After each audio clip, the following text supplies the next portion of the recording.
꽁스의 김은아입니다. 제가 지금 민낯이죠? 새벽 3시 7분이에요. 화장을 하는 시간이 아니에요. 보기에 불편하거나 혹은 영 저 꼴은 내가 봐서는 잠을 계속 이루기가 어려울 것 같다. 내지는 또 하루가 불편해지겠다. 뭐 이러시면 과감하게 끄셔도 됩니다. 제가 이 밤늦은 시간에 밤귀신도 아닌 것이 왜 영상을 켜놓고 이러고 있나 라고 생각하실 텐데요. 지난번 저희 수어 스터디 수업에서 제가 어느 한 고등학교 이야기를 하면서, 그러니까, 일반 정규 과정에 있는 고등학교는 아니지만, 어찌됐든, 학교를 다니지 못하신 어르신들이 뒤늦게 학교를 가는 그런 이제 늦가기 학생이라고 보통 그러잖아요. 그런 분들이 다니는 고등학교에 저희 청각장애인들이 들어가 있어요. 제1 언어를 모어라고 하죠. 제1 언어인 모어를 수어로 사용하는 청각장애인인데 보통 그런 분들을 농인이라고 불러요. 농인 어르신들이 거기에 지금 학생으로 들어가 있어요. 그리고 고등학교 1학년, 고등학교 2학년, 고등학교 3학년 과정에 지금 4학년, 고등학교 3학년 과정이죠. 3학년 과정에 수화통역사가 들어가 있고 그다음에 1학년은 지금 수화통역사 배치가 되어 있잖아요. 사실은 3학년 수업을 듣고 있는 청각장애인도 1년, 2년, 그러니까 고등학교 1학년, 2학년이 되고 또 3학년 1학기 때까지는 수화통역이든 문자통역이든 그 어떤 서비스도 받지 못했어요. 물론 문자통역을 준다고 해도 그분들이 제1 언어가 수어이고 그리고 문장을 해석하거나 해독하는 데 있어서 어려움을 좀 갖고 있어요. 그거는 그분이 다 아시겠지만 지식적으로 부족해서 그런 것이 아니라 언어가 다르기 때문에 그렇게 받아들이기 쉽지 않은 거죠. 텍스트라는 것 자체가. 사실은 비단 그 학교만 이런 상황이냐 그건 아니거든요. 제가 학교 통역을 10년 넘게 지금 하고 있고 또 많은 통역사들을 연계하기도 했고 또 지금도 학교 통역과 관련해서 굉장히 애정을 가지고 있어요. 왜냐하면 이 친구들이 혹은 지금 어르신 말고 정규 과정을 통해서 학업을 하고 있는 그런 청각장애 학생들이나 또는 어떤 성인 사회인 농인들도 있죠.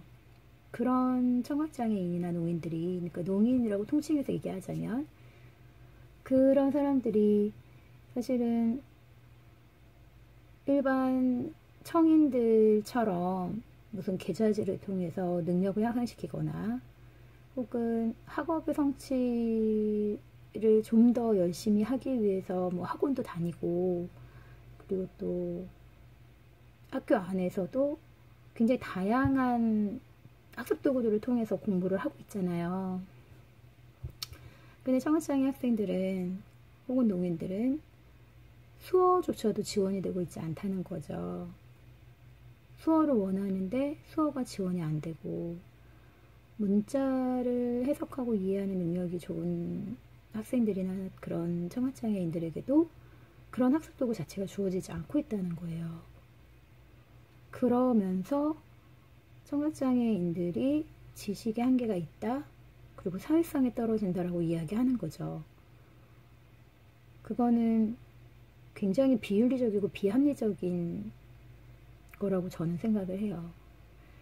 그래서 어떻게 해서든 다른 통역은 모르겠지만 학업 또 사회로 나가서 본인들도 사회 안에서 세금을 내는 그리고 사회로서의 일꾼으로서 자기의 역할들을 가지고 사회에 기여할 수 있는 한 구성원으로서 살아가기 위해서 가장 중요한 건 교육이라고 생각을 하거든요.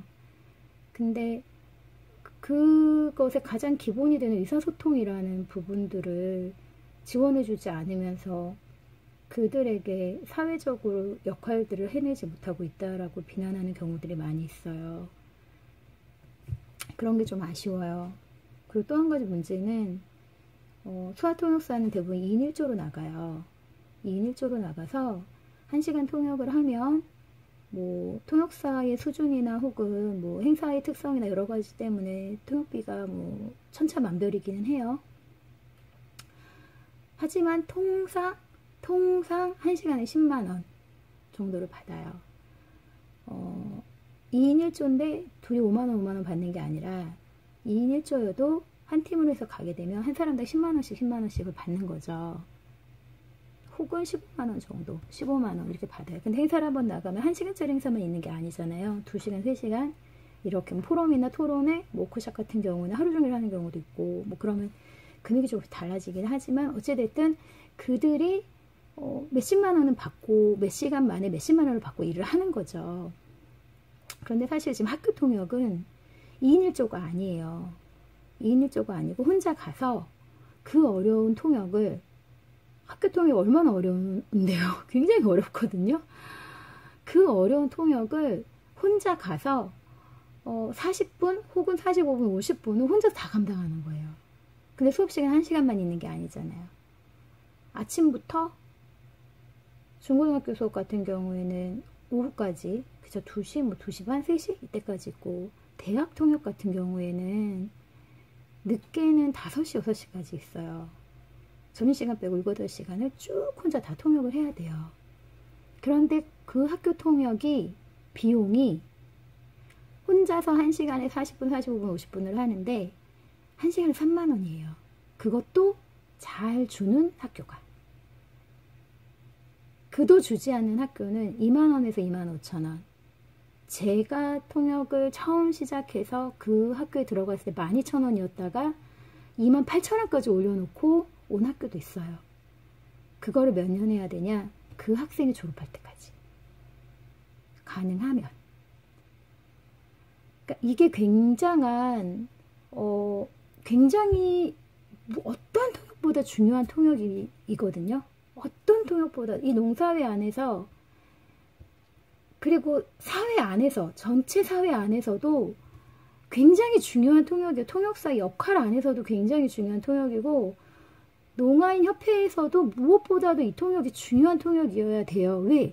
이들이 자라서 결국은 농사회에 이룰 것이고 농문화를 만들어 나갈 것이고 이 사회 구성원으로서의 자신의 역할들을 톡톡히 해나갈 수 있는 일꾼들이 될 거라는 거죠. 그런데 이 중요한 거에 수화통역이든 문자통역이든 이런 시스템 자체가 마련되어 있지 않다는 거예요. 그냥 선생님들 뒤통수만 보다가 와요, 아이들이. 그게 너무 화가 나는 거죠. 심지어는 심지어는 어떤 분들은 2년, 3년을 수화나 문자 통역 없이 그냥 이분들이 계속 앉아만 있으니까, 이 학생들이 앉아있고, 그냥 있으니까 다 듣고 말만 못한다고 생각하시는 분들이 많았어요. 그래서 못 들으십니다 라고 얘기하고, 못 듣기 때문에 소리가 뇌를 자극시키지 않고, 그래서 뇌에서 어떻게 말하라는 명령이 내려오지 않기 때문에 이것이 계속 선순환이 돼야 되는데 그게 안 되기 때문에 이 뇌에서 명령이 차단된 상태로 음성 훈련을 하는 거다. 굉장히 어려운 작업들을 하고 있는 거다. 이들이 어려운 훈련을 하고 있고 이 말을 하나 하기 위해서 얼마나 많은 고통과 고생을 하는지 정말 청인들은 절대 알 수 없어요. 근데 그런 모습들을 보면 진짜 제가 제 자식이 그렇게 훈련하는 모습을 보면 막 마음이 너무 찢어질 것 같아요. 근데 그런 과정을 거쳐서 겨우겨우 입모양 몇 개 읽고 그렇게 학업에 몇 년을 다니잖아요. 안 들리는 상황 안에서. 그래서 그들이 불쌍하다고 이야기하는 게 아니에요. 중요한 건 그들이 그만큼 노력하니까 지금 사회 시스템으로 봤을 땐 말이라도 해야지, 몇 마디라도 해야지 의사소통이 되고 그래야 사람고시를 한다고 하니까 노력하잖아요. 그럼 적어도 그거에 상응하는 서비스는 아니더라도 그거에 반에 되는 서비스 정도는 줘야 되는 게 아니냐는 거죠. 근데 그런 서비스조차가 이루어지지 않고 있는, 정말 청각장애인 쪽은 그냥 맨바닥이에요, 맨바닥. 제가 수화통역 일을, 수화기억여행 배우기 시작해서 지금까지 한 게 25년이에요. 25년 동안 수화통역 수화 통역 서비스가 이루어지는 환경과 문자 통역이 이루어지고 있는 환경이 조금도 정말 요만큼 나아졌어요. 요만큼. 반성해야 돼요.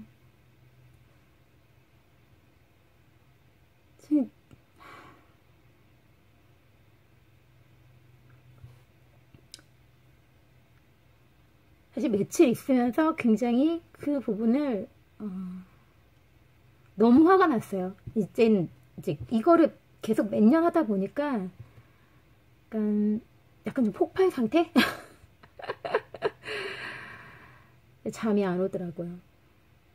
그러니까 그런 생각이 이제 막 수화통역을 계속 하고 있는데 매번 학교에 가서 똑같은 얘기에 계속 부딪히고, 사실 저는 부모도 아니고 장애 당사자도 아니지만 너무 속상합니다. 진짜 이거는 학교 초등학교 때부터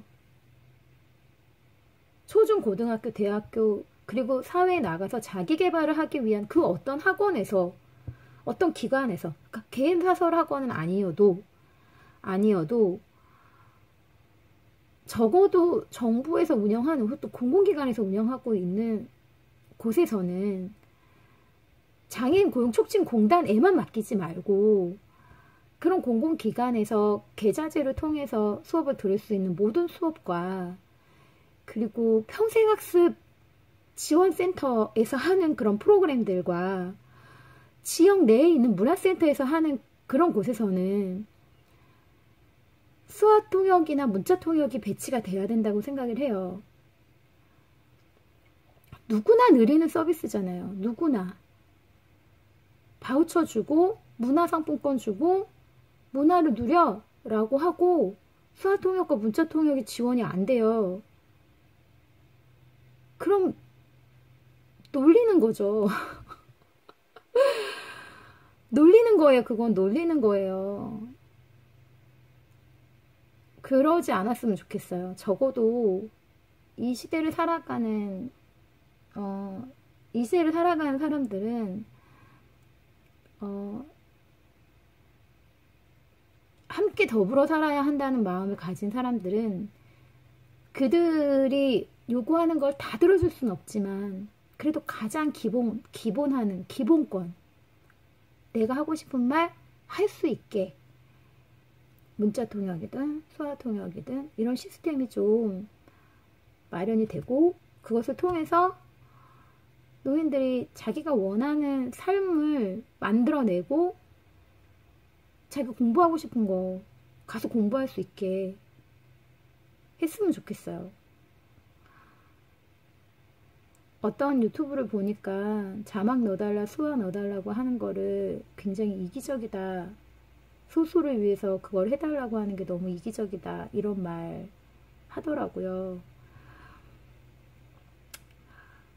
할 말이 없었어요. 그 유튜브 내용을 보고.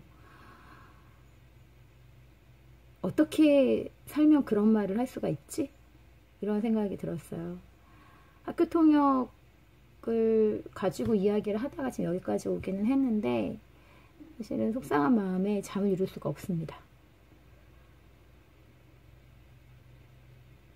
더 많이 공부해야 되고 더 좋은 수화통역 서비스를 만들어내기 위해서 스스로 노력해야 되는 거는 분명히 저희의 역할이에요. 수화통역사의 역할이지만 그게 우리만으로 되는 건 아니거든요. 그래서 그런 서비스가 이루어질 수 있도록, 그래서 농인들이 자신들이 하고 싶은 공부, 정말 여기서 하고 싶은 공부 대단한 공부가 아니에요. 아주 기초적인 공부라도 할 수 있게끔 그렇게 좀 해주셨으면 좋겠어요. 그거를 좀 힘 모아서 함께 이야기해 주실 수 있었으면 좋겠어요. 특히 학교에서.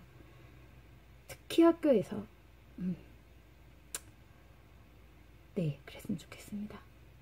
오늘은 너무 답답한 마음에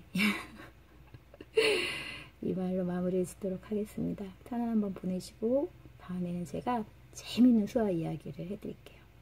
그럼 여기서 마치겠습니다. 끝.